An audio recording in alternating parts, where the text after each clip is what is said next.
बिस्मिल्लाहिर्रहमानिर्रहीम। अस्सलाम वालेकुम। ईद मुबारक। आज हम ईद की जान शीर ख़ौरमा बना रहे हैं। इंशाअल्लाह ताला आपको ये रेसिपी ज़रूर पसंद आएगी। प्लीज़ इसे ट्राई ज़रूर कीजिएगा। हाफ़ टी स्पून के करीब हम घी इस्तेमाल कर रहे हैं। 50 ग्राम सेवइयाँ लिए हैं। अब इसे घी में फ्राई करेंगे। स्लो फ्लेम पर हम इसको फ्राई करेंगे।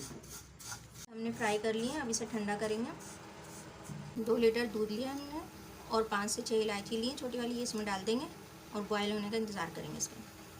दूध अच्छी तरह बॉयल हो चुका है। अब इसमें हम सेवइयाँ डालेंगे जो हमने फ्राई करके रखी हैं।